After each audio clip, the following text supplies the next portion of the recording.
Hello everyone, welcome back to my channel your Pavani vlogs. ఈరోజు మనం మురమలలో ఉన్న వీరేశ్వర స్వామి గురించి తెలుసుకుందాం. కొత్తగా చూసిన వాళ్ళు అయితే ఛానల్ని సబ్స్క్రైబ్ చేసుకోండి.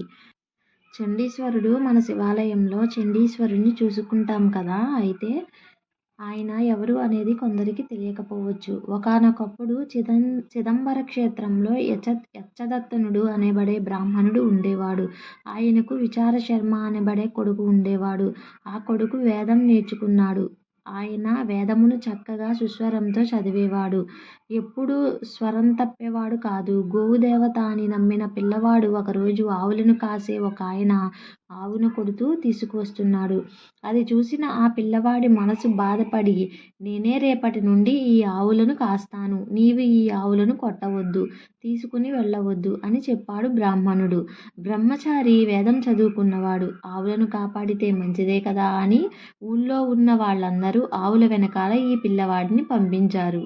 ఈ పిల్లవాడు వేదాంత మంత్రములను చదువుకుంటూ వాటిని సృష్టించి వాటిని జాగ్రత్తగా కాపాడుతుండేవాడు. వేదంలో కొన్ని పన్నాలకు కొన్ని శక్తులు ఉంటాయి. ఆవుల్ని రక్షించడానికి ఈ పన్నాలను చదువుతూ వాటిని కాపాడేవాడు. ఆవులు సంతోషించి ఆ పిల్లవాడు కూర్చున్న చోటికి వచ్చి అతడు మంచినీళ్లు తాగడానికి ఒక కుండ తెచ్చుకుంటే ఆ కుండలో పాలు విడిచి పెట్టేస్తుండేవి.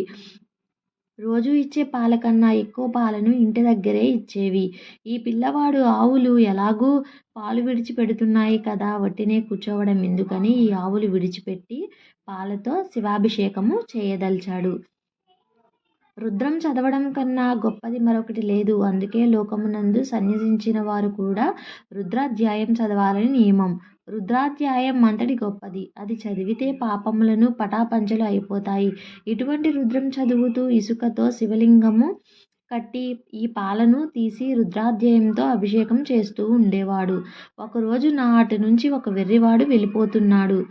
అయ్యా, ఈ పిల్లవాడు ఈ పాలనన్నిటినీ ఇసుకలో పాడేస్తున్నాడు. ఇంకా ఆవులు ఎన్నో పాలిచ్చును అని వెళ్ళి ఆ పిల్లవాడి తండ్రికి చెప్పాడు. చెప్తే యచ్చదత్తునికి కోపం వచ్చింది. రేపు నేను చూస్తాను అని చెప్పి మరుసటి రోజున కొడుకు కన్నా ముందే బయలుదేరి అడవిలోకి వచ్చి ఆవులు మరుసటి మేసే చోట చెట్టెక్కి కూర్చున్నాడు. పూర్వకాలం క్రూర మృగములు ఎక్కువ, అందుకని కర్రగొడ్డలి కూడా తనతో తెచ్చుకొని చెట్టెక్కి కూర్చున్నాడు. కాసేపయింది. కొడుకు ఆవులను తీసుకువచ్చి అక్కడ ఆవులను విడిచిపెట్టాడు. ఆవులు అక్కడ మేతమేస్తున్నాయి. ఈయన సైకత లింగమును తయారు చేసి సైకత ప్రాకారములతో శివాలయ నిర్మాణం చేసేవాడు.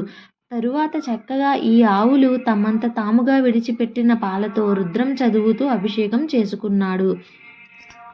నెక్స్ట్ ఎపిసోడ్లో మిగతా కథ గురించి తెలుసుకుందాం. అంతవరకు వేచి ఉండండి. మన ఛానల్ని సబ్స్క్రైబ్ చేస్తూ షేర్ చేయండి. Please subscribe my YouTube channel.